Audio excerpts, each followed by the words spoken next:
حدیث سنو آپ حیران ہو جائیں گے اللہ کتنا کریم ہے. خدا فرماتا میرا بندہ جب دسترخوان پہ بیٹھے فرشتوں اس کی عمر کم نہ کرنا.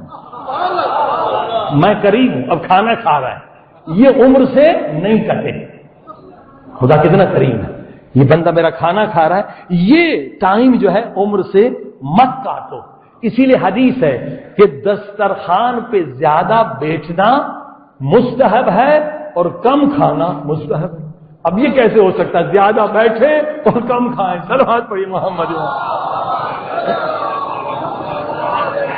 جی ہاں وہ نسخہ میں بتلا دیتا ہوں آیت اللہ شہید دستغیب کا. کہتے کم سے کم آدھا گھنٹہ آپ دسترخوان پہ بیٹھیں عمر کم نہیں ہوگی. بسم اللہ الرحمن الرحیم کر کے کھائیں شکر الحمدللہ جب نوالا چلا جائے. لیکن آیت اللہ دستغیب کا نسخہ میں نے بھی عمل کیا. جس کا بھی وزن زیادہ ہے آپ کو 2-3 مہینے میں وزن گر جائے گا. اب پتہ کیا ہے اللہ پاک نے ہمارے پیٹ کا نظام عجیب و غریب رکھا ہے تاکہ ہم صبر کرنا سیکھیں.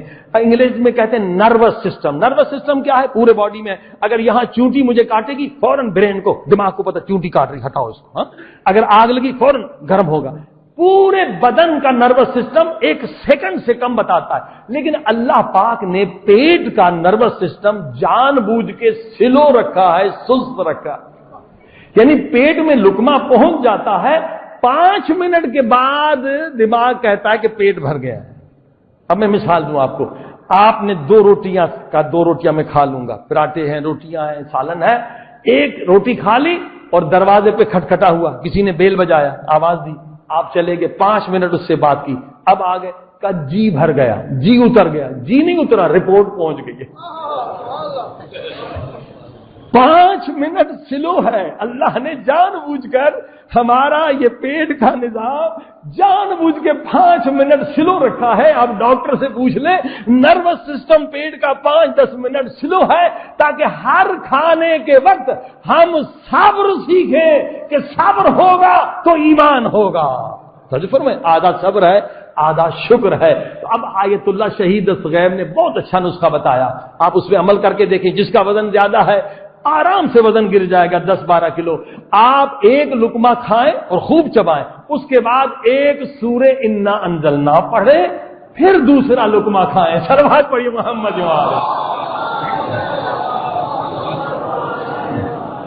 تاکہ اس عرصے میں رپورٹ پہنچ جائے گی.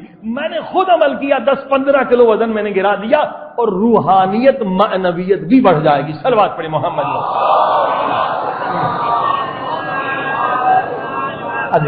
یہ ہو گئی سرطان کی بیماری. اب مولا علی فرماتے لوگوں دنیا میں 3 طرح کی بیماریاں ہیں. ایک فقر و فاقہ یہ بھی بیماری ہے. فقر و فاقہ بہت خطرناک چیز ہے. لوگ کافر ہو جاتے ہیں لوگ بے ایمان ہو جاتے ہیں. فقر و فاقہ کو ختم کرنا چاہیے اور انشاءاللہ یہی پروگرام ہمارے ایلیا یونیورسٹی کا کیسے پروجیکٹ کریں جہاں غربت ہے کیسے اس کا مقابلہ کیا جائے. کوئی چیز ناممکن نہیں ہے. اگر مل کے مومنین کریں گے غربت ختم ہو جائے گی. فقر و فاقہ بیماری ہے لوگوں کو بے ایمان بھی کر سکتی ہے اور اس سے بیماری بڑی ہے جسم کی بیماری. مولا علی فرماتے ہیں جسم کی بیماری سے بڑی ہے نفس کی بیماری. نفس کی بیماری جسم کی بیماری سے بڑی ہے. مولا علی فرماتے ہیں جسم کی بیماری کی تکلیف 10 سال 20 سال. اگر نفس کی بیماری کا تم نے دنیا میں علاج نہیں کرایا اور تم دنیا سے چلے گئے قبر میں لے کر چلے گئے آج تمہیں پتہ نہیں چلے گا کہ تمہارے نفس کے اندر بیماری ہے یا نہیں. اگر تم نے علاج نہیں کرایا اور تم مر گئے قبر میں چلے گئے. مولا علی فرماتے ایک نفس کی بیماری سے 70 اژدہا نکلیں گے اور وہ تجھ پہ حملہ آور ہوں گے. وہ 70 سانپ 70 اژدہا کیسے خطرناک. مولا علی حدیث بتاتے ہیں وہ اتنے خطرناک سانپ ہے اگر ایک سانپ ایک اژدہا دنیا میں زہریلی سانس کو پھینک دے پوری دنیا کے لوگ مر جائیں. 70 اژدہا سانپ ایک تیری بیماری سے نکلیں گے اگر بڑی بیماری لے گیا. عزیزان گرامی آج ایک نفس کی ایسی بیماری جو کینسر کی طرح ہر چیز کو تباہ کر دیتی ہے عبادت کو تباہ کر دیتی ہے. اللہ نے بتلایا سب سے بڑا گناہ سب سے پہلا گناہ کیا ہے؟ فاستکبر وکان من الکافرین. شیطان کی 1000 سال کی عبادت برباد ہو گئی. کیوں؟ ایک بیماری کی وجہ سے. وہ کیا تھی؟ تکبر. یہ کینسر ہے. یہ کینسر ہے. 1000 سال عبادتیں کی سب برباد ہو گئیں. فاستکبر وَكَانَ مِنَ الْكَافِرِينَ. خدا کہتے کافر ہو گیا. یعنی تکبر انسان کو کافر بنا دیتا ہے. اب آپ کسی سے پوچھیں آپ کے اندر تکبر ہے, کوئی نہیں مانے گا کہ میرے اندر تکبر ہے. ہاں, یہ پہچان کیسے ہوگی؟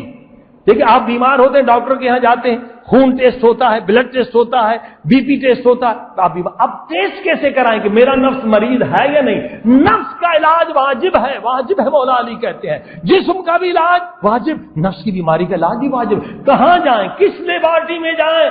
تو بتایا لیبارٹری ایک قرآن ہے, دوسرے محمد و آل محمد.